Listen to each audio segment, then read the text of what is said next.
Hello friends, स्वागत है आप सबका आपकी पाठशाला में। फ्रेंड्स, जैसा कि आप सबको मालूम है, हम सॉल्व कर रहे हैं एजुटेरिया वॉल्यूम 1 प्रैक्टिस सेट, जो कि बिहार एसआई के लिए है। फ्रेंड्स, हमने अपने पिछले लेक्चर में सेट 1 से लेके सेट 5 तक कंप्लीट कर लिए हैं। आज हम सेट 6 सॉल्व करेंगे। तो चलिए स्टार्ट कर लेते हैं फटाफट बिना टाइम वेस्ट के। देख सकते हैं आप लोग, ये सेट 6 है। सेट 5 तक हम लोगों ने कंप्लीट कर लिया है।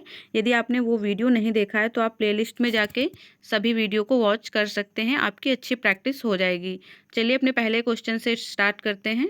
पहला क्वेश्चन है, सिमुक निम्न वंशों में से किसका संस्थापक था?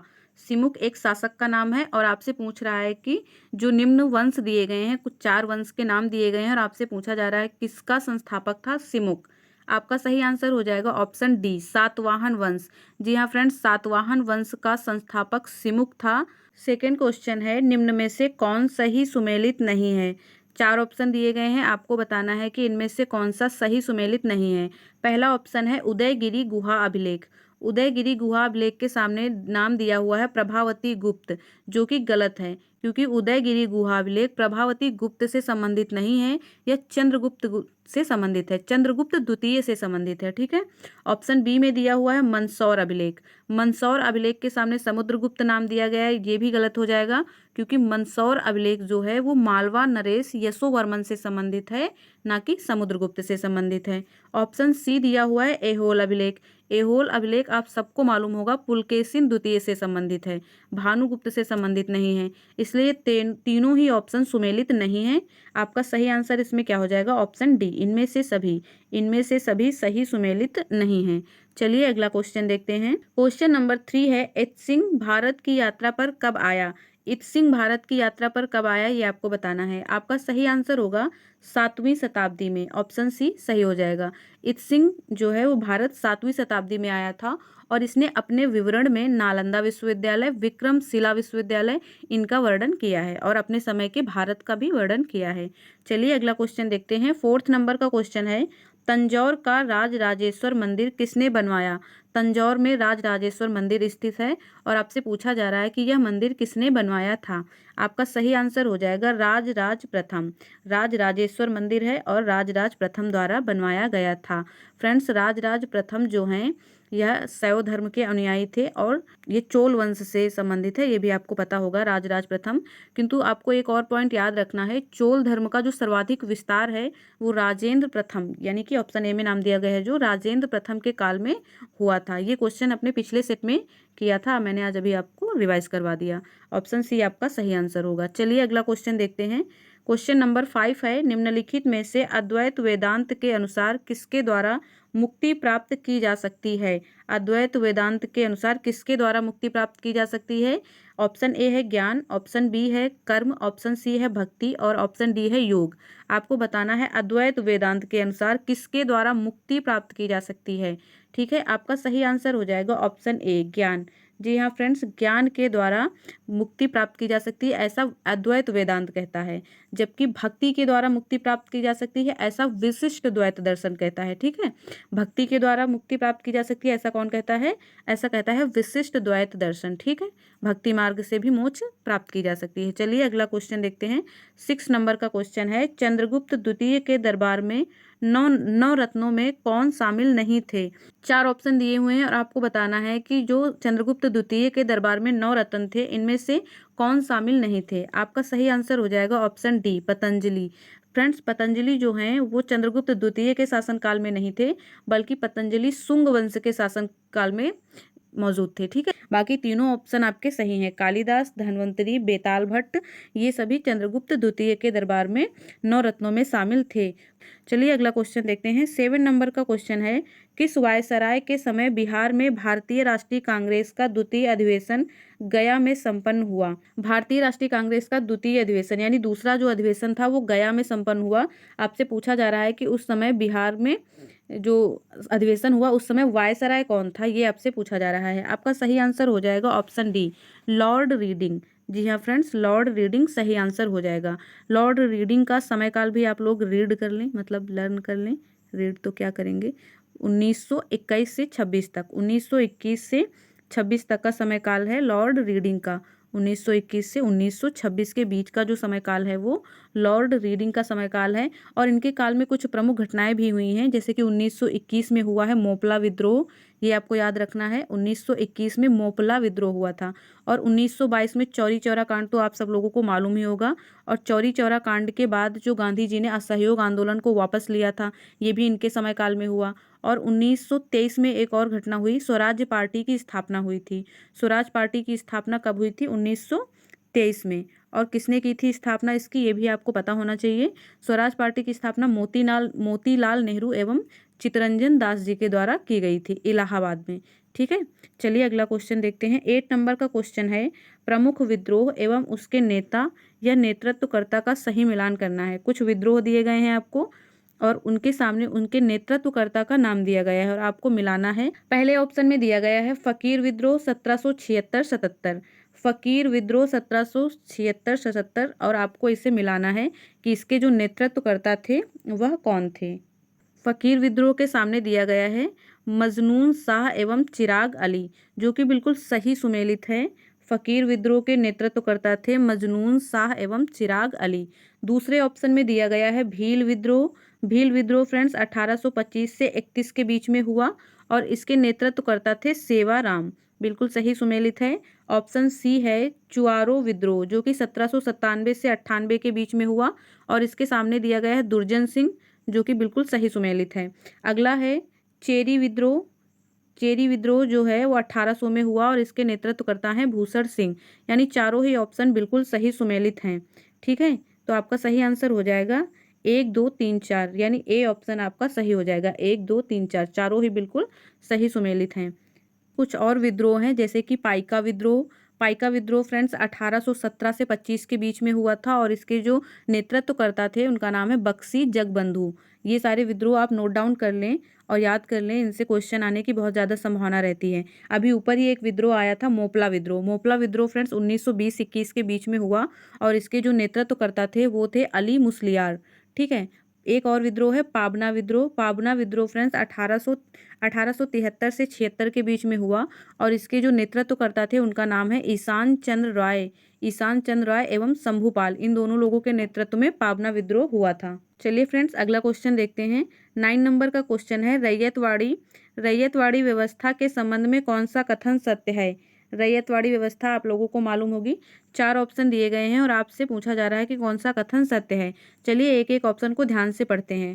पहला है इसे मद्रास एवं बंगाल प्रेसिडेंसी के कुछ हिस्से में पेश किया गया था। मद्रास एवं बंगाल प्रेसिडेंसी में। ऑप्शन दूसरा है यह थॉमस मुनरो का मौलिक विचार था। अगला क्वेश्चन है इस व्यवस्था में किसानों में सीधा लगान लिया जाता था। किसानों से सीधा लगान लिया जाता था इस व्यवस्था में। ठीक है, ऑप्शन चौथा है इस व्यवस्था में किसानों को भूमि का स्वामी बना दिया गया। आपसे पूछा जा रहा है कि कितने कथन इसमें से सही होंगे, पहला दूसरा और चौथा, या फिर पहला दूसरा तीसरा और चौथा। जी हाँ फ्रेंड, डी ऑप्शन आपका सही हो जाएगा। चारों ही कथन बिल्कुल सही हैं। चलिए अगला क्वेश्चन देखते हैं। क्वेश्चन नंबर 10 है लॉर्ड माउंटबेटन को भारत का वायसराय कब नियुक्त किया गया था। लॉर्ड माउंटबेटन भारत के वायसराय रहे, आपको पता होगा। आपसे पूछा जा रहा है कि इन्हें कब नियुक्त किया गया था। आपका सही आंसर हो जाएगा इनमें से कोई नहीं। चलिए अगला क्वेश्चन देखते हैं। 11 नंबर का क्वेश्चन है महात्मा गांधी ने 1943 में मुख्य रूप से, खाली स्थान दिया हुआ है, आपसे पूछा जा रहा है के लिए उपवास किया था। मुख्य रूप से किसके लिए उपवास किया था 1943 में, ये आपको बताना है। 4 ऑप्शन दिए गए हैं, चारों को आपको ध्यान से पढ़ना है फिर आंसर करना है। पहला है भारत छोड़ो आंदोलन के दौरान ब्रिटिश सरकार की हिंसा के खिलाफ विरोध प्रदर्शन करने में, या फिर ऑप्शन दूसरा है भारतीय राष्ट्रीय कांग्रेस और मुस्लिम लीग के बीच गतिरोध का समाधान करने के लिए। तीसरा ऑप्शन है संयुक्त प्रांत में सांप्रदायिक दंगों का अंत करने के लिए, और चौथा ऑप्शन है बंगाल के अकाल पीड़ितों के साथ अपनी एकजुटता व्यक्त करने के लिए। आपका सही आंसर क्या होगा, मार्क करिए। सही आंसर हो जाएगा ऑप्शन ए, भारत छोड़ो आंदोलन के दौरान ब्रिटिश सरकार की हिंसा के खिलाफ विरोध प्रदर्शन करने के लिए फ्रेंड्स 1943 में उपवास किया था गांधी जी ने। 1943 जो समय दिया गया है इसको देख के ही आपको समझ जाना चाहिए था। ठीक है, चलिए अगला क्वेश्चन देखते हैं। क्वेश्चन नंबर 12 है असहयोग आंदोलन के कार्यक्रम में कौन सा कार्य शामिल नहीं था। फ्रेंड्स, जैसा कि आपको पता है, असहयोग आंदोलन में असहयोग के नाम से ही प्रतीत होता है कि सहयोग नहीं करना। तो ब्रिटिश सरकार का सहयोग नहीं करने की बात थी। तो इनमें से कौन से कार्यक्रम जो हैं वो शामिल थे, ये आपको बताना है। क्या-क्या करने का जो है वो निश्चय लिया गया था। ऑप्शन ए है सरकारी कामकाज का बहिष्कार, सही है बिल्कुल। ऑप्शन दूसरा है सरकार को पुरस्कार लौटाना। ऑप्शन तीसरा है सरकारी शिक्षण संस्थाओं का बहिष्कार, ये भी सही है, ये भी सही है। ऑप्शन डी है संवैधानिक साधनों के माध्यम से स्वरोजगार प्राप्त करना। संवैधानिक साधनों के माध्यम से स्वरोजगार प्राप्त करना, ये आपका आंसर शामिल नहीं था। मतलब ये जो कार्यक्रम है ये शामिल नहीं था। फ्रेंड्स, जो कार्यक्रम इसमें शामिल किए गए थे, जो पॉइंट, उन्हें आप एक बार ध्यान से सुन लीजिए। पहला है सरकारी कामकाज का बहिष्कार करना, सरकारी शिक्षण संस्थानों का बहिष्कार करना, न्यायालयों का बहिष्कार किया गया फ्रेंड्स, क्योंकि कहा गया कि पंचायतों के माध्यम से न्याय का कार्य किया जाएगा, और न्यायालय का बहिष्कार किया। सरकारी उपाधियों का जो है वो त्याग कर दिया गया। ठीक है, चलिए अगला क्वेश्चन देखते हैं। अगले क्वेश्चन से पहले फ्रेंड्स एक और पॉइंट आप लोगों को पता होगा इसमें, कि जो विदेशी वस्तुएं थी उनका बहिष्कार किया गया था, और उसके स्थान पे खादी का उपयोग करने के लिए प्रोत्साहित किया गया था सभी को। चलिए अब अगला क्वेश्चन देखते हैं। 13 नंबर का क्वेश्चन है, भारतीय संविधान में राष्ट्रपति द्वारा संयुक्त अधिवेशन निम्न में से किस विधेयक के संदर्भ में बुलाया जाता है। संयुक्त अधिवेशन की बात कर रहा है। आप सबको पता होगा संयुक्त अधिवेशन की जो बात है वो अनुच्छेद 108 में की गई है, यानी 108 में संयुक्त अधिवेशन की जो बात है वो कही गई है। 4 ऑप्शन दिए गए हैं और आपसे कहा जा रहा है कि संयुक्त अधिवेशन किस विधेयक के संदर्भ में बुलाया जा सकता है। साधारण विधेयक, संविधान संशोधन विधेयक, वित्तीय विधेयक या धन विधेयक।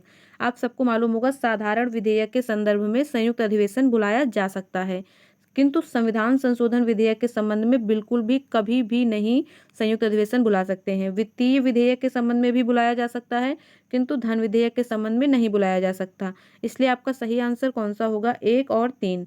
1 और 3 यानी ऑप्शन ए सही हो जाएगा।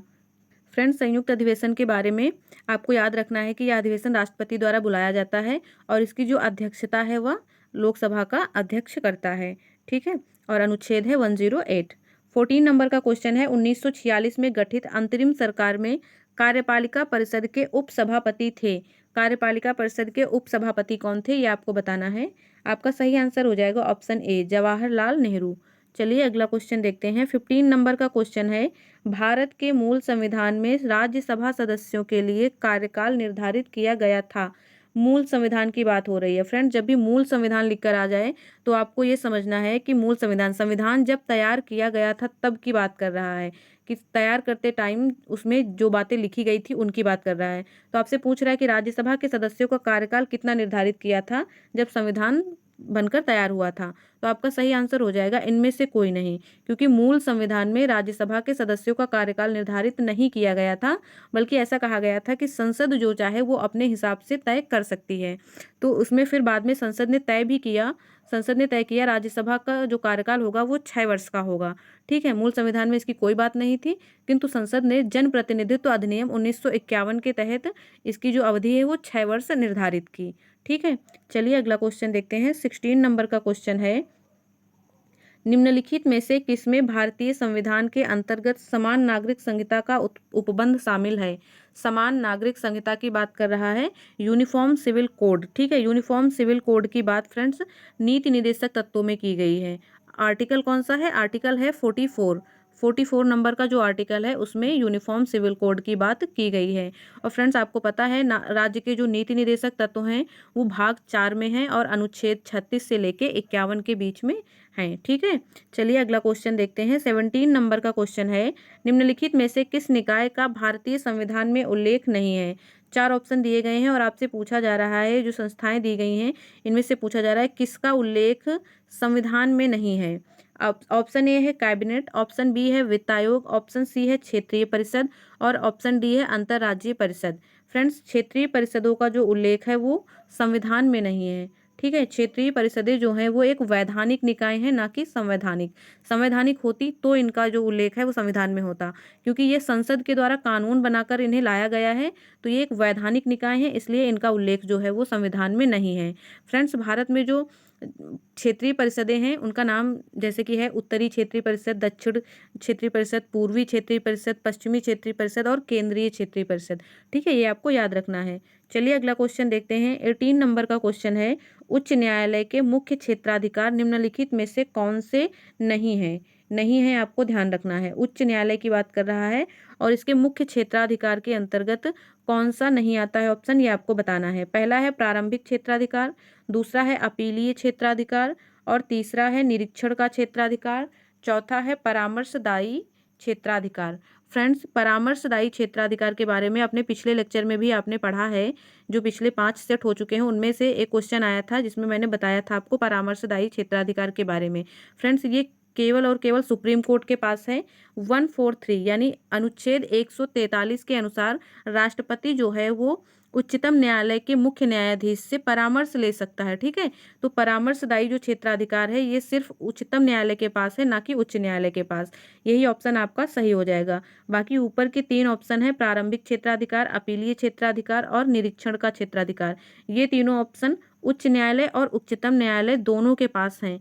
ठीक है, ये सब आपको याद रखने हैं पॉइंट। चलिए अगला क्वेश्चन देखते हैं। 19 नंबर का क्वेश्चन है, निम्नलिखित में से किस राज्य में विधान परिषद नहीं है?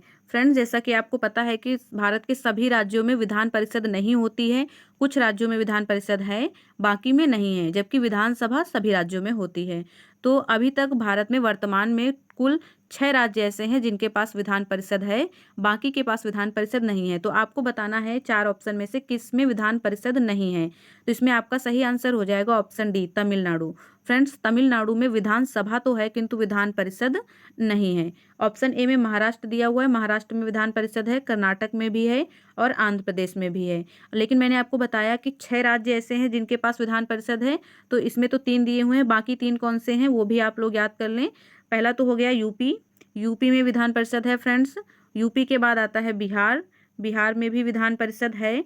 और ऑप्शन बी कर्नाटक, इसमें भी है। ऑप्शन सी आंध्र प्रदेश, इसमें भी है और महाराष्ट्र में भी है। एक और राज्य बच जाता है तेलंगाना, तेलंगाना में भी विधान परिषद है।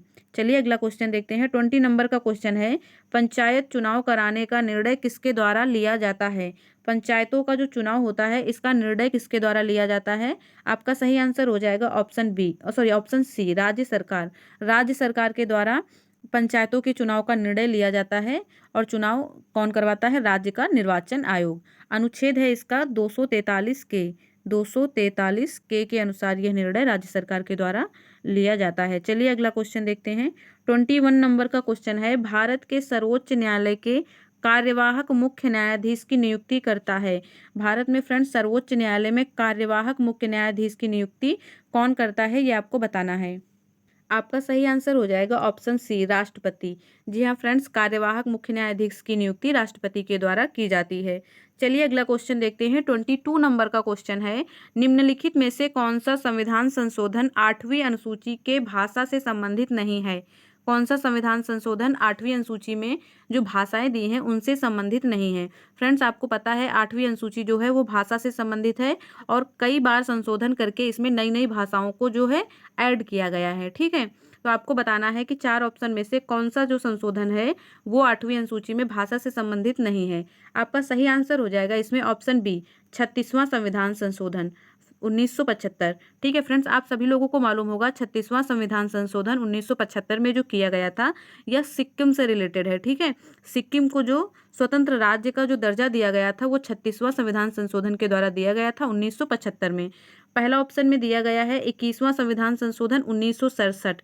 फ्रेंड्स, 21वें संविधान संशोधन के द्वारा सिंधी भाषा को 8वीं अनुसूची में जोड़ा गया था। ठीक है, ये आपको याद रखना है। 1967 में सिंधी भाषा को 21वें संविधान संशोधन के द्वारा 8वीं अनुसूची में जोड़ा गया था। ऑप्शन सी में दिया गया है 71वां संविधान संशोधन 1992। फ्रेंड्स, 71वां संविधान संशोधन के अंतर्गत कोंकणी, मणिपुरी और नेपाली यानी कोंकणी, मणिपुरी और नेपाली भाषा को 8वीं अनुसूची में जोड़ा गया था। आखिरी है 92वां संविधान संशोधन 2003। फ्रेंड्स, 92वें संविधान संशोधन के द्वारा भी कई भाषाओं को जोड़ा गया था, जैसे कि मैथिली, बोडो, संथाली और डोंगरी। ये 4 भाषाएं हैं जिन्हें 92वें संविधान संशोधन 2003 के द्वारा 8वीं अनुसूची में जोड़ा गया था। एक बार फिर से सुन लें आप। 21वें संविधान संशोधन के द्वारा सिंधी भाषा को जोड़ा गया। 71वें संविधान संशोधन के द्वारा कोंकणी, मणिपुरी और नेपाली भाषा को जोड़ा गया। और 92वें संविधान संशोधन के द्वारा मैथिली, बोडो, संथाली और डोगरी भाषाओं को संविधान की 8वीं अनुसूची में जोड़ा गया था। 8वीं अनुसूची भाषा से संबंधित है, ये भी आप याद रखें। चलिए अगला क्वेश्चन देखते हैं। 23 नंबर का क्वेश्चन है, एशियाई जंगली गधा कहाँ पाया जाता है?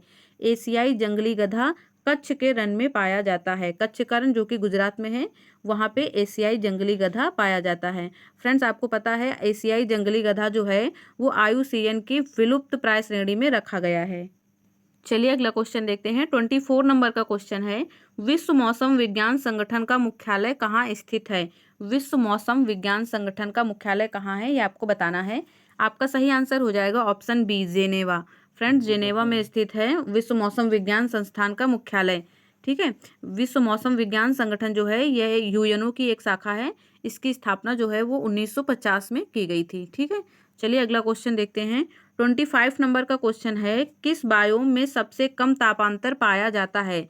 तापांतर फ्रेंड्स यानी ताप में अंतर, दिन के और रात के तापमान में जो अंतर होता है उसे तापांतर कहते हैं। तो आपको बताना है कि किस बायोम में सबसे कम तापांतर पाया जाता है। सबसे कम की बात हो रही है।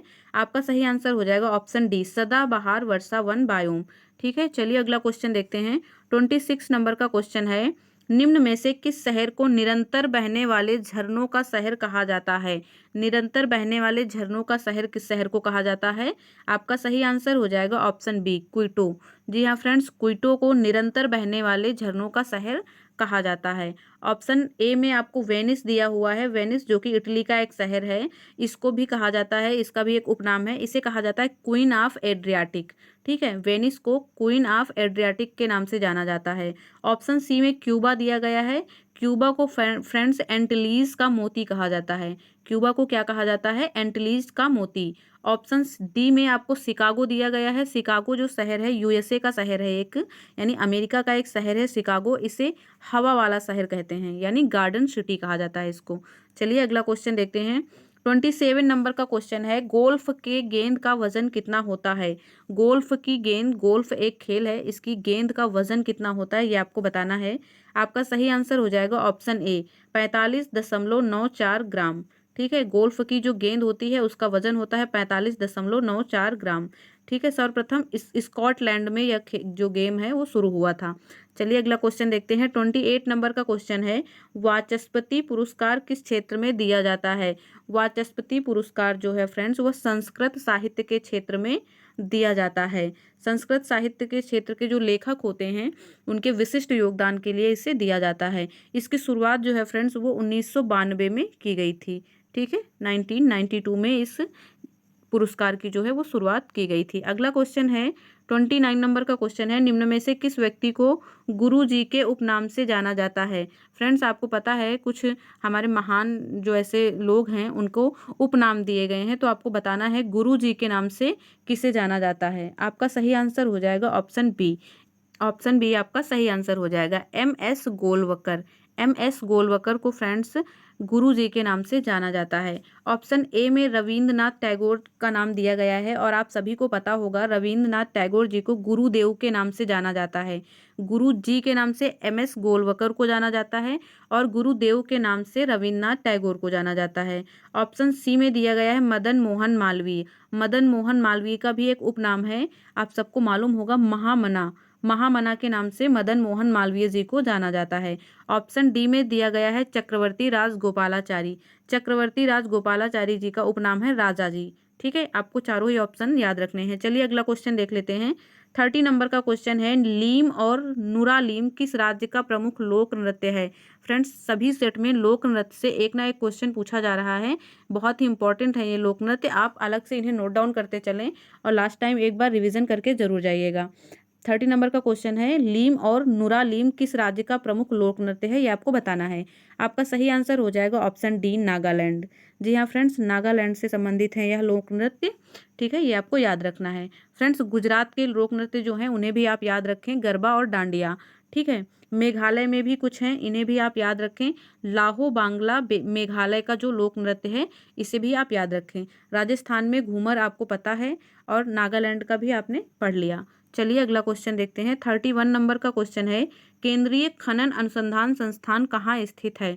केंद्रीय खनन अनुसंधान संस्थान की बात कर रहा है, ये स्थित है ऑप्शन सी धनबाद में। ठीक है, चलिए अगला क्वेश्चन देखते हैं। 32 नंबर का क्वेश्चन है, भारतीय औद्योगिक विकास बैंक यानी आईडीबीआई की स्थापना कब हुई थी? आपका सही आंसर हो जाएगा ऑप्शन सी 1964। फ्रेंड्स, अक्टूबर 1964 में आईडीबीआई की स्थापना हुई थी। और फ्रेंड्स 2004 में इसे वाणिज्यिक बैंक का दर्जा भी मिल चुका है, ये भी आप याद रखें। चलिए अगला क्वेश्चन है, क्वेश्चन नंबर 33 है, मेघालय के नए राज्यपाल कौन बनाए गए हैं? मेघालय के नए राज्यपाल कौन बने हैं, ये आपको बताना है। आपका सही आंसर हो जाएगा option B P Chauhan. P Chauhan ji को मेघालय का नया राज्यपाल बनाया गया है। ऑप्शन ए में लक्ष्मण आचार्य का नाम दिया गया है, ये सिक्किम के नए राज्यपाल बने हैं, आपको पता होगा। चलिए फ्रेंड्स अगला क्वेश्चन देखते हैं। 34 नंबर का क्वेश्चन है, सैली ऐप को किस सरकार द्वारा जारी किया गया है? सैली नाम का ऐप है और इसे किस सरकार द्वारा जारी किया गया है, आपको बताना है। आपका सही आंसर हो जाएगा ऑप्शन डी केरल। केरल सरकार द्वारा सैली ऐप को जारी किया गया है। चलिए अगला क्वेश्चन देखते हैं। 35 नंबर का क्वेश्चन है, दस्तलिक 4 युद्धाभ्यास 2023 का आयोजन कहाँ किया गया है? फ्रेंड्स, दस्तलिक नाम का युद्धाभ्यास है 2023 में, ये कहाँ आयोजन इसका किया गया है, ये आपको बताना है। आपका सही आंसर हो जाएगा ऑप्शन ए उत्तराखंड। जी हाँ फ्रेंड्स, 2023 में उत्तराखंड में इसका आयोजन किया गया है। फ्रेंड्स, आपको पता होना चाहिए दस्तलिक जो युद्धाभ्यास है ये भारत और उज्बेकिस्तान के मध्य किया जाता है। चलिए अगला क्वेश्चन देखते हैं। 36 नंबर का क्वेश्चन है, जल संरक्षण पर पहला अखिल भारतीय शिखर सम्मेलन का आयोजन नई दिल्ली में किया गया, इसका विषय क्या था, ये आपको बताना है। जल संरक्षण पर पहला अखिल भारतीय शिखर सम्मेलन था, इसका आयोजन जो है वो नई दिल्ली में किया गया, इसकी थीम क्या थी, ये आपको बताना है। आपका सही आंसर हो जाएगा ऑप्शन ए वाटर विजन @ 2047। ठीक है, वाटर विजन @ 2047 इसकी थीम थी। फ्रेंड्स, जल संरक्षण पर यह पहला भारतीय अखिल अखिल सम्मेलन था, यह भी आपको याद रखना है। ठीक है, चलिए अगला क्वेश्चन देखते हैं। 37 नंबर का क्वेश्चन है, अर्जुन अवार्ड 2022 से सम्मानित श्री अमित का संबंध किस खेल से है? फ्रेंड्स, किस खेल से संबंधित हैं अमित, इनको बताना है आपको। आपका सही आंसर हो जाएगा ऑप्शन ए बॉक्सिंग। फ्रेंड्स, श्री अमित का जो संबंध है वो बॉक्सिंग से है और इन्हें 2022 का अर्जुन अवार्ड दिया गया है। फ्रेंड्स, आपको मालूम होगा अर्जुन अवार्ड टोटल 25 लोगों को मिला है, 25 खिलाड़ी हैं जो उन्हें 2022 में अर्जुन अवार्ड दिया गया है। अर्जुन अवार्ड में फ्रेंड्स 15 लाख की राशि जो है वो प्रदान की जाती है। चलिए अगला क्वेश्चन देखते हैं। 38 नंबर का क्वेश्चन है, राजा राममोहन राय पुरस्कार 2023 से किसे सम्मानित किया गया है? राजा राममोहन राय पुरस्कार 2023 से किसे सम्मानित किया गया है, ये आपको बताना है। आपका सही आंसर हो जाएगा ऑप्शन बी बीके प्रसाद। बीके प्रसाद जी को फ्रेंड्स राजा राममोहन राय पुरस्कार दिया गया है 2023 का। ठीक है फ्रेंड्स, ऑप्शन सी में पैगी मोहन जी का नाम दिया गया है, पैगी मोहन। इन्हें मातृभूमि book of the year award 2023 दिया गया है। ठीक है, मातृभूमि book of the year award 2023 किसे दिया गया है? पैगी मोहन जी को। चलिए अगला क्वेश्चन देखते हैं। 39 नंबर का क्वेश्चन है, राष्ट्रमंडल खेल 2022 में सबसे कम उम्र के एथलीट कौन थे? राष्ट्रमंडल खेल 2022 में जो हुए थे उसमें सबसे कम उम्र के एथलीट का नाम आपको बताना है। आपका सही आंसर हो जाएगा option A Anahat Singh. Anahat Singh friends सबसे कम उम्र के एथलीट थे। अनाहत सिंह किस खेल से संबंधित हैं? इनका संबंध फ्रेंड्स स्क्वैश से है। ठीक है, स्क्वैश से इनका संबंध है। और राष्ट्रमंडल खेल 2022 जो है इनका आयोजन 2022 में कहाँ पे हुआ था? बर्मिंघम में। बर्मिंघम इंग्लैंड का एक शहर है, वहीं पे राष्ट्रमंडल खेलों का जो आयोजन है वो किया गया था। चलिए अगला क्वेश्चन देखते हैं। 40 नंबर का क्वेश्चन है, किस खिलाड़ी के नाम पर रायबरेली स्थित हॉकी स्टेडियम का नाम रखा गया है? फ्रेंड्स, रायबरेली जिले में हॉकी स्टेडियम बनाया गया है, जो कि यूपी का एक जिला है, यहाँ पे हॉकी स्टेडियम बनाया गया है। और आपसे पूछा जा रहा है इसका नाम जो है वो किस खिलाड़ी के नाम पर रखा गया है? आपका सही आंसर हो जाएगा ऑप्शन सी रानी रामपाल। फ्रेंड्स, जैसा कि आप लोगों को पता है वर्तमान में भारतीय महिला हॉकी टीम की कप्तान है रानी रामपाल जी, और इन्हीं के नाम पे स्टेडियम का नाम रखा गया है जो कि रायबरेली में स्थित है। चलिए अगला क्वेश्चन देखते हैं। 41 नंबर का क्वेश्चन है, वर्ष 2023 में किसे एबल पुरस्कार हेतु चुना गया है? एबल पुरस्कार 2023 में किसे मिला है, ये आपको बताना है। आपका सही आंसर हो जाएगा option B Luis Caffarelli. Friends Luis Caffarelli को एबेल पुरस्कार दिया गया है। आपको पता होना चाहिए यह पुरस्कार प्रतिवर्ष नॉर्वे के राजा के द्वारा दिया जाता है गणित के क्षेत्र में। ठीक है, एबेल पुरस्कार जो है वो गणित का पुरस्कार है। चलिए अगला क्वेश्चन देखते हैं। 42 नंबर का क्वेश्चन है, किसने कॉल बिफोर यू डिग नाम से ऐप जारी किया है? कॉल बिफोर यू डिग नाम से एक ऐप जारी किया गया है और आपको बताना है यह ऐप किसने जारी किया है। आपका सही आंसर हो जाएगा ऑप्शन ए, नरेंद्र मोदी। फ्रेंड्स आपको पता होगा यह ऐप जो है वो सड़क दुर्घटना से संबंधित है। चलिए अगला क्वेश्चन देखते हैं। 43 नंबर का क्वेश्चन है, किस देश में हाल ही में घोड़े यात्रा त्योहार को मनाया गया है? घोड़े यात्रा त्योहार किस देश में मनाया गया है ये आपको बताना है। आपका सही आंसर हो जाएगा ऑप्शन बी, नेपाल। अपना पड़ोसी देश है नेपाल, यहाँ पे मनाया जाता है घोड़े यात्रा त्योहार। ठीक है, चलिए अगला क्वेश्चन देखते हैं। 44 नंबर का क्वेश्चन है, अंतर्राष्ट्रीय वन दिवस 2021 का विषय था। अंतर्राष्ट्रीय वन दिवस 2021 की थीम क्या है ये आपको बताना है। आपका सही आंसर हो जाएगा option A, forest and health. जी हाँ फ्रेंड्स, ऑप्शन ए सही आंसर होगा। 2021 में अंतर्राष्ट्रीय वन दिवस की जो थीम थी उसे फॉरेस्ट एंड हेल्थ कहेंगे। ठीक है, 21 मार्च को मनाते हैं, ये आपको याद रखना है। 21 मार्च को मनाया जाता है अंतर्राष्ट्रीय वन दिवस। ठीक है, चलिए अगला क्वेश्चन देखते हैं। 45 नंबर का क्वेश्चन है, एनबीडी में नए सदस्य देश के रूप में किसे शामिल किया गया है? एनबीडी में नए सदस्य के रूप में किसे शामिल किया गया है? आपका सही आंसर हो जाएगा ऑप्शन बी, मिस्र को। ठीक है, चलिए अगला क्वेश्चन देखते हैं। 46 नंबर का क्वेश्चन है, हाल ही में किस सांसद की सदस्यता लोकसभा सचिवालय द्वारा निरस्त किया गया है? किस सांसद की सदस्यता को लोकसभा सचिवालय द्वारा निरस्त कर दिया गया ये आपको बताना है। आप सभी को मालूम भी होगा, सही आंसर हो जाएगा ऑप्शन ए, राहुल गांधी। चलिए अगला क्वेश्चन देखते हैं। 47 नंबर का क्वेश्चन है, हाल ही में जियो सिनेमा के ब्रांड एम्बेसडर कौन बने हैं? जियो सिनेमा के ब्रांड एम्बेसडर किसे बनाया गया है ये आपको बताना है। आपका सही आंसर हो जाएगा ऑप्शन ए, सूर्य कुमार यादव। सूर्य कुमार यादव जी को जियो सिनेमा का नया ब्रांड एम्बेसडर नियुक्त किया गया है। चलिए अगला क्वेश्चन देखते हैं। डीजल परिवहन के लिए मैत्री पाइपलाइन जिसकी लंबाई 131 किलोमीटर है, यह किन दो देशों से संबंधित है? भारत बांग्लादेश, भारत श्रीलंका, भारत भूटान या भारत नेपाल? आपका सही आंसर हो जाएगा ऑप्शन ए, भारत बांग्लादेश। जी हाँ फ्रेंड्स, मैत्री पाइपलाइन जो है उसकी जिसकी लंबाई 131 किलोमीटर है, यह भारत और बांग्लादेश के बीच है। चलिए अगला क्वेश्चन देखते हैं। 49 नंबर का क्वेश्चन है, ऑस्ट्रेलिया ओपन 2023 महिला एकल का खिताब किसने जीता है? ऑस्ट्रेलियन ओपन की बात की जा रही है। 2023 में महिला एकल का खिताब किसने जीता है? आपका सही आंसर हो जाएगा ऑप्शन ए, एरिना सबलेंका। एरिना सबलेंका ने फ्रेंड्स ऑस्ट्रेलियन ओपन का खिताब जीता है।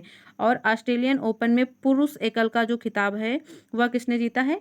नोवाक जोकोविच ने। ठीक है, चलिए अगला क्वेश्चन देखते हैं। 50 नंबर का क्वेश्चन है, हाल ही में किस राज्य ने 19 नए जिलों के गठन का ऐलान किया है? आपसे पूछ रहा है भारत के किस राज्य ने अपने राज्य में 19 नए जिले बनाने का ऐलान किया है? आपका सही आंसर हो जाएगा ऑप्शन बी, राजस्थान। जी हाँ फ्रेंड्स, राजस्थान ने अपने राज्य में यानी राजस्थान में 19 नए जिले बनाने का ऐलान किया है। इसके साथ ही 19 नए जिले बनने के साथ इस राज्य में यानी राजस्थान में टोटल 50 जिले हो जाएंगे। ठीक है, जिलों की संख्या कितनी हो जाएगी? 50। चलिए अगला क्वेश्चन देखते हैं। 50 नंबर का क्वेश्चन है, ग्लोबल फायर इंडेक्स 2023 में भारत का स्थान है। ग्लोबल फायर इंडेक्स 2023 में भारत का स्थान पूछ रहा है। आपका सही आंसर हो जाएगा ऑप्शन बी, दूसरा। ठीक है, ग्लोबल फायर इंडेक्स में भारत का स्थान है फ्रेंड्स, दूसरा नहीं होगा, चौथा होगा। ऑप्शन डी आपका सही आंसर होगा। चौथा स्थान है भारत का, और इसमें पहला स्थान जो है वो अमेरिका का मिला है, अमेरिका को। दूसरा स्थान रूस को है और तीसरा चीन का है। पहला है अमेरिका, दूसरा है रूस, तीसरा है चीन और चौथे नंबर पे आता है अपना प्यारा भारत। चलिए अगला क्वेश्चन देखते हैं। 52 नंबर का क्वेश्चन है, एक देश एक उर्वरक योजना को किसके द्वारा लॉन्च किया गया है? आपसे पूछा जा रहा है, योजना का नाम दिया गया है एक देश एक उर्वरक योजना, और आपसे पूछा जा रहा है इसको किसके द्वारा लॉन्च किया गया है। आपका सही आंसर हो जाएगा ऑप्शन ए, नरेंद्र मोदी। चलिए अगला क्वेश्चन देखते हैं। 53 नंबर का क्वेश्चन है, कुल वाहनों में 30% इलेक्ट्रिक वाहन करने का लक्ष्य केंद्र सरकार द्वारा कब तक रखा गया है, या फिर भारत सरकार द्वारा कब तक रखा गया है? कुल वाहनों में 30% इलेक्ट्रिक वाहनों का लक्ष्य जो है वो कब तक का रखा गया है? आपका सही आंसर हो जाएगा ऑप्शन सी 2030। जी हाँ फ्रेंड्स, 2030 तक 30% इलेक्ट्रिक वाहन का लक्ष्य रखा गया है। और आपको पता होना चाहिए शून्य कार्बन उत्सर्जन का लक्ष्य 2070 तक का रखा गया है। 2070 यानी 2070 तक शून्य कार्बन उत्सर्जन का लक्ष्य रखा गया है। अभी हाल ही में किसी एग्जाम में यह क्वेश्चन पूछा भी गया है, आप इसे याद कर लें। चलिए अगला क्वेश्चन देखते हैं। 54 नंबर का क्वेश्चन है, Australian of the year 2023 award से किसे सम्मानित किया गया है? Australian of the year 2023 award से किसे सम्मानित किया गया है? आपका सही आंसर हो जाएगा ऑप्शन ए अमर सिंह। इन्हें यह अवार्ड प्राकृतिक आपदा के क्षेत्र में सहायता के लिए दिया गया है। चलिए अगला क्वेश्चन देखते हैं। 55 नंबर का क्वेश्चन है, बोला टिनुबू को कहाँ के नए राष्ट्रपति बने हैं? बोला टिनुबू कहाँ के नए राष्ट्रपति बने हैं, ये आपको बताना है। आपका सही आंसर हो जाएगा ऑप्शन बी नाइजीरिया। जी हाँ फ्रेंड्स, नाइजीरिया के नए राष्ट्रपति बने हैं, उनका नाम है बोला टिनुबू। ठीक है, इसमें एक और पॉइंट आप लोग याद रखें, वो वान युओंग वियतनाम के नए राष्ट्रपति बने हैं। वियतनाम के भी नए राष्ट्रपति नियुक्त किए गए हैं, उनका नाम है वो वान युओंग। चलिए अगला क्वेश्चन देखते हैं। 56 नंबर का क्वेश्चन है, विश्व की सर्वाधिक शक्तिशाली महिलाओं की सूची में कितनी भारतीय महिलाओं को शामिल किया गया है? आपका सही आंसर हो जाएगा ऑप्शन सी 6। जी हाँ फ्रेंड्स, विश्व की सर्वाधिक शक्तिशाली महिलाओं की बात करें तो टॉप 100 में से 6 महिलाएं जो हैं वो भारत की हैं। और इन 6 महिलाओं के नाम हैं, नंबर 1 है निर्मला सीतारमण जी, दूसरे हैं रोशनी नायर, तीसरी हैं किरण मजूमदार, चौथी हैं फागुनी नायर, पांचवी हैं माधवपुरी बुच और लास्ट यानी 6 नंबर पे हैं सोमा मंडल जी। चलिए अगला क्वेश्चन देखते हैं। 57 नंबर का क्वेश्चन है, हाल ही में वाई के अलग का निधन हो गया, इनका संबंध किस क्षेत्र से है? वाई के अलग का निधन हुआ है और आपसे पूछ रहा है इनका संबंध जो है वह किस क्षेत्र से है? आपका सही आंसर हो जाएगा ऑप्शन ए अर्थशास्त्री। जी हाँ फ्रेंड्स, वाई के अलग जी कौन थे? एक अर्थशास्त्री थे, इनका अभी हाल ही में निधन हो गया है। चलिए अगला क्वेश्चन देखते हैं। 58 नंबर का क्वेश्चन है, एक प्रभावी कोरियोलिस बल किस कारण होता है? कोरियोलिस बल किसके कारण होता है, ये आपसे पूछा जा रहा है। आपका सही आंसर हो जाएगा ऑप्शन सी पृथ्वी का घूर्णन। जी हाँ फ्रेंड्स, कोरियोलिस बल पृथ्वी के घूर्णन के कारण होता है। अगला क्वेश्चन है, सारगैसो सागर स्थित है। 59 नंबर का क्वेश्चन है, सारगैसो सागर स्थित है। सारगैसो सागर कहाँ स्थित है, ये आपको बताना है। आपका सही आंसर हो जाएगा ऑप्शन सी उत्तरी अटलांटिक महासागर में। चलिए अगला क्वेश्चन देखते हैं। 60 नंबर का क्वेश्चन है, विश्व का सबसे ऊंचा ज्वालामुखी है। आपसे पूछा जा रहा है विश्व का सबसे ऊंचा ज्वालामुखी। आपका सही आंसर हो जाएगा ऑप्शन ए कोटोपैक्सी। कोटोपैक्सी इक्वाडोर में है, इक्वाडोर देश है वहां पर स्थित है सबसे ऊंचा ज्वालामुखी कोटोपैक्सी। चलिए अगला क्वेश्चन देखते हैं। 61 नंबर का क्वेश्चन है, किन क्षेत्रों में मृदा क्षरण एक बड़ी समस्या है? आपका सही आंसर हो जाएगा ऑप्शन सी उष्णकटिबंधीय वन प्रदेशों में। उष्णकटिबंधीय वन प्रदेशों में मृदा क्षरण एक बड़ी समस्या है। चलिए अगला क्वेश्चन देखते हैं। 62 नंबर का क्वेश्चन है, निम्नलिखित में से कौन सी श्रृंखला भारत के केवल एक राज्य में फैली हुई है? कौन सी श्रृंखला भारत के केवल एक राज्य में फैली हुई है, ये आपको बताना है।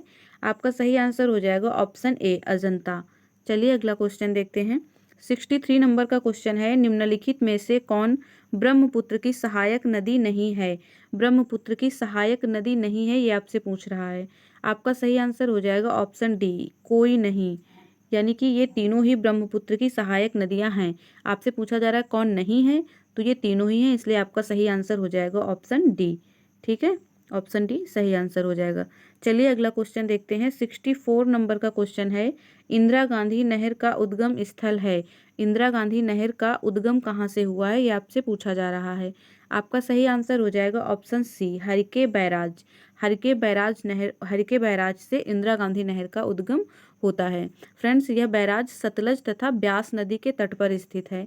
इंदिरा गांधी नहर परियोजना भारत की सबसे बड़ी नहर परियोजना है, ये भी आपको याद रखना है। चलिए अगला क्वेश्चन देखते हैं। 65 नंबर का क्वेश्चन है, भारत में सर्वाधिक क्षेत्रफल में किस प्रकार की मिट्टी का विस्तार पाया जाता है? भारत के सर्वाधिक क्षेत्र में किस प्रकार की मिट्टी पाई जाती है, ये आपको बताना है। आपका सही आंसर हो जाएगा ऑप्शन सी, जलोढ़ मिट्टी। जी हाँ फ्रेंड्स, भारत में सबसे अधिक जलोढ़ मिट्टी पाई जाती है और जलोढ़ मिट्टी में फ्रेंड्स पोटास तथा चूना की जो मात्रा होती है वो अधिक होती है। चलिए अगला क्वेश्चन देखते हैं। 66 नंबर का क्वेश्चन है, निम्नलिखित में से ऑक्जेलिक एसिड का प्राकृतिक स्रोत क्या है? ऑक्जेलिक एसिड का प्राकृतिक स्रोत आपको बताना है, यानी 4 ऑप्शन दिए हुए हैं और आपको इनमें से बताना है कि किसमें है ऑक्जेलिक एसिड पाया जाता है। आपका सही आंसर हो जाएगा ऑप्शन ए, टमाटर। जी हाँ फ्रेंड्स, टमाटर में ऑक्जेलिक एसिड पाया जाता है। 3 ऑप्शन आपके और दिए हुए हैं, इनमें भी आप जान लीजिए क्योंकि ऐसे क्वेश्चन एग्जाम में बहुत ज़्यादा बनते हैं। इमली में कौन सा एसिड पाया जाता है? इमली में टार्ट्रिक एसिड पाया जाता है, यानी कि इमली में टार्ट्रिक अम्ल पाया जाता है। ऑप्शन सी है खट्टा दूध। खट्टे दूध में फ्रेंड्स लैक्टिक अम्ल पाया जाता है। ऑप्शन डी में चींटी का डंक दिया हुआ है, चींटी डंक। चींटी डंक में फ्रेंड्स फार्मिक अम्ल पाया जाता है। चारों ये बहुत इंपॉर्टेंट है, आपको याद रखना है। चलिए अगला क्वेश्चन देखते हैं। 67 नंबर का क्वेश्चन है, लुई पास्चर को किस स्रोत के लिए जाना जाता है? क्वेश्चन है कि लुई पास्चर को किस स्रोत के लिए जाना जाता है, यानी कि 4 ऑप्शन दिए हुए हैं और आपको बताना है इनमें से क्या है जो लुई पास्चर ने जिसकी खोज की है। ठीक है, आपका सही आंसर हो जाएगा ऑप्शन डी, रेबीज का टीका। फ्रेंड्स, रेबीज के टीके का जो खोज है उन्होंने लुई पास्चर ने किया था। आपको ऑप्शन ए में पोलियो का टीका बताया गया है। आपको बताना है पोलियो का टीका जो है इसकी खोज किसने की। आपका सही आंसर इसमें होगा जॉन ई सॉल्क, यानी पोलियो के टीके की खोज जॉन ई सॉल्क ने की थी। चलिए अगला क्वेश्चन देखते हैं। 68 नंबर का क्वेश्चन है, पौधों में ऊर्जा का अंतिम स्रोत क्या है? पौधों में ऊर्जा का अंतिम स्रोत क्या है? आपका सही आंसर हो जाएगा ऑप्शन ए, क्लोरोफिल। जी हाँ फ्रेंड्स, पौधों में ऊर्जा का अंतिम स्रोत क्लोरोफिल है। चलिए अगला क्वेश्चन देखते हैं। 69 नंबर का क्वेश्चन है, निम्नलिखित में से किस पौधे में पादप काय के एक हिस्से से दूसरे हिस्से में जल एवं अन्य पदार्थों के संवहन हेतु विशिष्ट ऊतक मौजूद होते हैं? आपका सही आंसर हो जाएगा ऑप्शन डी, मार्सिलिया। चलिए अगला क्वेश्चन देखते हैं। 70 नंबर का क्वेश्चन है, चेचक यानी स्मॉल पॉक्स किस वायरस के कारण होता है? स्मॉल पॉक्स आप सभी लोग जानते होंगे और आपको बताना है कि यह किस वायरस के कारण होता है। आपका सही आंसर हो जाएगा ऑप्शन ए, वेरिसेला। वेरिसेला वायरस के कारण फ्रेंड्स चेचक का रोग हो जाता है और चेचक एक वायरस जनित रोग होता है, ये भी आपको याद रखना है। चलिए अगला क्वेश्चन देखते हैं। 71 नंबर का क्वेश्चन है, अंडे को अंडाशय से गर्भाशय तक किसके द्वारा ले जाया जाता है? क्वेश्चन को ध्यानपूर्वक आप रीड कर लें। अंडे को अंडाशय से गर्भाशय तक किसके द्वारा ले जाया जाता है?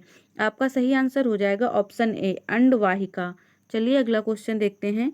72 नंबर का क्वेश्चन है, अस्थि कोशिकाएं एक हार्ड मैट्रिक्स में अंतः स्थापित होती हैं जो निम्न में से किसका बना होता है? अस्थि कोशिकाएं एक हार्ड मैट्रिक्स में अंतः स्थापित होती हैं जो किसका बना होता है? जो बना होता है कैल्शियम एंड फॉस्फोरस का। ठीक है, यानी ऑप्शन बी आपका सही हो जाएगा, कैल्शियम एंड फॉस्फोरस का बना होता है। चलिए अगला क्वेश्चन देखते हैं। 73 नंबर का क्वेश्चन है, निम्नलिखित में से कौन सा अंग मनुष्य के उत्सर्जन तंत्र का भाग नहीं है? मनुष्य के उत्सर्जन तंत्र का भाग कौन सा तंत्र नहीं होता है, ये आपको बताना है। आपका सही आंसर हो जाएगा ऑप्शन बी, गर्भाशय। गर्भाशय मनुष्य के उत्सर्जन तंत्र का भाग नहीं होता है। चलिए अगला क्वेश्चन देखते हैं। 74 नंबर का क्वेश्चन है, मानव शरीर की सबसे बड़ी धमनी कौन सी है? मानव शरीर की सबसे बड़ी धमनी होती है महाधमनी। ए ऑप्शन आपका सही आंसर हो जाएगा। चलिए अगला क्वेश्चन देखते हैं। 75 नंबर का क्वेश्चन है, विज्ञान की वह शाखा कौन सी है जिसका उद्देश्य मानव जनसंख्या आनुवांशिक गुणवत्ता में सुधार करना है? विज्ञान की वह कौन सी शाखा है जिसका उद्देश्य मानव की आनुवांशिक गुणवत्ता में सुधार करना है? आपका सही आंसर हो जाएगा ऑप्शन सी, यूजेनिक्स। चलिए अगला क्वेश्चन देखते हैं। 76 नंबर का क्वेश्चन है, कोशिका की वह बाह्यतम आवरण कौन सा है जो कोशिका के अवयवों को उसके बाह्य वातावरण से अलग करता है? प्लाज्मा झिल्ली। आपका सही आंसर हो जाएगा प्लाज्मा झिल्ली। चलिए अगला क्वेश्चन देखते हैं। 77 नंबर का क्वेश्चन है, निम्नलिखित में से क्या समानता है कार्बन, सिलिकॉन, बोरॉन और आर्सेनिक? निम्नलिखित में से जो ये ऑप्शन दिए गए हैं, कार्बन, सिलिकॉन, बोरॉन और आर्सेनिक, ये जो धातुएं दी गई हैं, आपसे पूछा जा रहा है कि इनमें क्या समानता है। आपका सही आंसर हो जाएगा ये सभी गैर धातु हैं। ठीक है, चलिए अगला क्वेश्चन देखते हैं। 78 नंबर का क्वेश्चन है, गर्म करने पर कैल्शियम कार्बोनेट का कैल्शियम ऑक्साइड और कार्बन डाइऑक्साइड में अपघटन निम्नलिखित में से किस अभिक्रिया का उदाहरण है? आपका सही आंसर हो जाएगा ऑप्शन बी, तापीय अपघटन अभिक्रिया। तापीय अपघटन अभिक्रिया का उदाहरण है। 79 नंबर का क्वेश्चन है, फिनोप्थेलीन को सिरके में डालने पर घोल का रंग हो जाता है। फिनोप्थेलीन को सिरके में डालने पर घोल का रंग रंगहीन हो जाता है। चलिए अगला क्वेश्चन देखते हैं। 80 नंबर का क्वेश्चन है, निम्नलिखित में से कौन सा संतृप्त हाइड्रोकार्बन है? कौन सा संतृप्त हाइड्रोकार्बन है, ये आपको बताना है। आपका सही आंसर हो जाएगा ऑप्शन ए, मीथेन। चलिए अगला क्वेश्चन देखते हैं। 81 नंबर का क्वेश्चन है, सोने को तांबे के साथ किस लिए मिश्रित किया जाता है?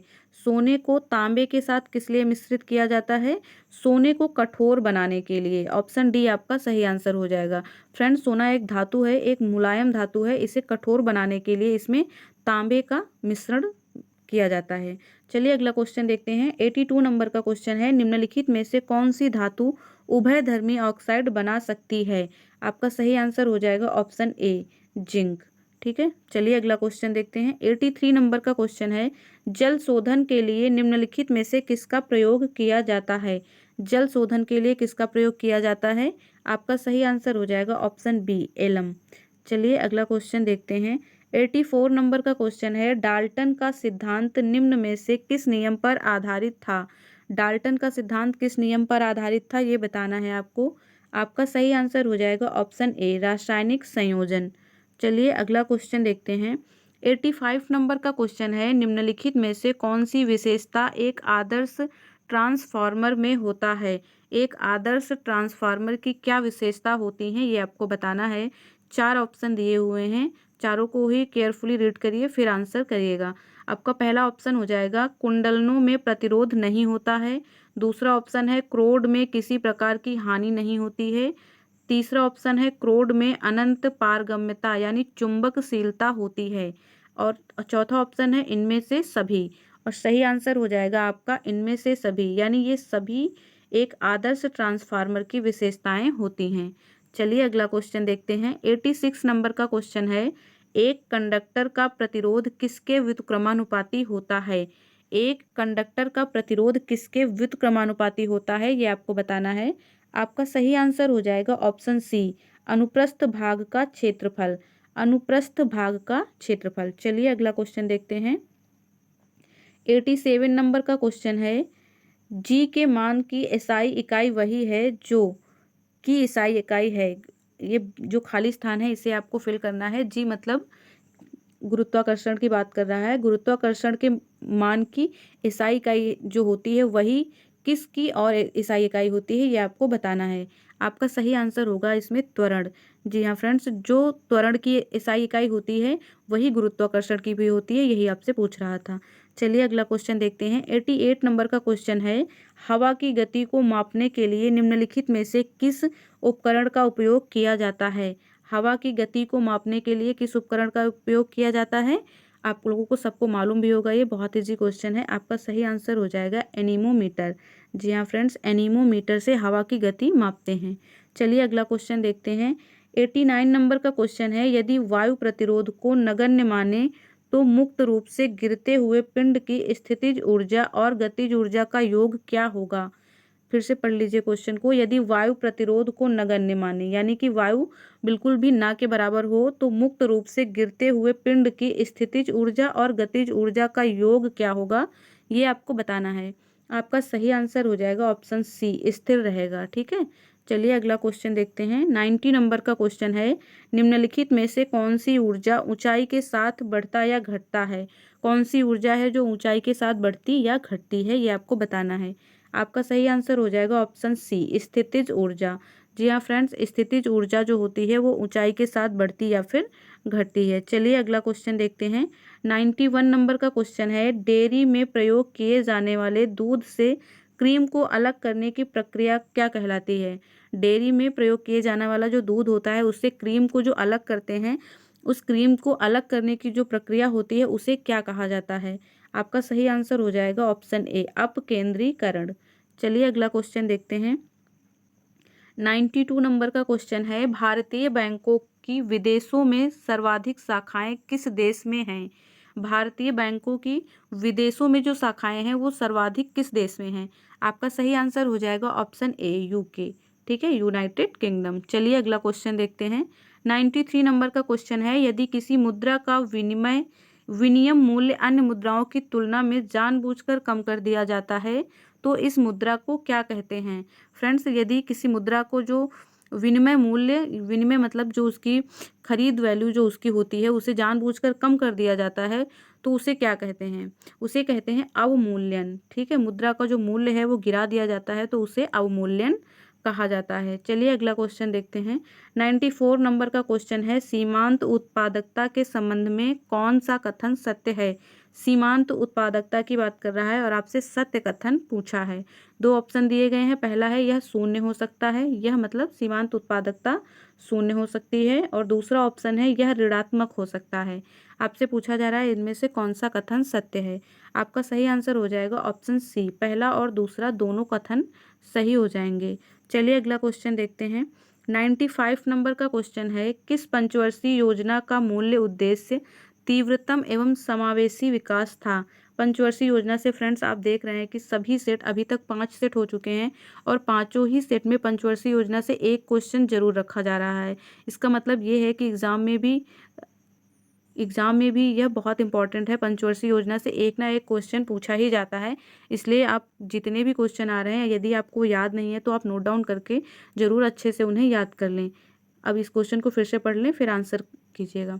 किस पंचवर्षीय योजना का मूल उद्देश्य जो है तीव्रतम एवं समावेशी विकास करना था? आपका सही आंसर हो जाएगा ऑप्शन सी, 11वीं पंचवर्षीय योजना। ठीक है, अब फ्रेंड्स आगे के 4 क्वेश्चन जो हैं वो मैथ के क्वेश्चन हैं और आप सबको मालूम है मैथ के क्वेश्चन आपको अपने आप सॉल्व करने हैं और सॉल्व करके कमेंट बॉक्स में आपको आंसर बताना है। ठीक है फ्रेंड्स, आप इसका स्क्रीनशॉट ले लीजिए। 96 नंबर के क्वेश्चन का स्क्रीनशॉट, 97 नंबर का क्वेश्चन है ये, इसके बाद 98 नंबर का क्वेश्चन, 99 नंबर का और ये 100 नंबर का क्वेश्चन। फ्रेंड्स, अभी तक हमने टोटल 6 सेट कंप्लीट कर लिए हैं। वीडियो आपको अच्छा लगा हो तो लाइक कीजिएगा, चैनल को सब्सक्राइब कर लीजिए। मिलते हैं नेक्स्ट वीडियो में। Thank you.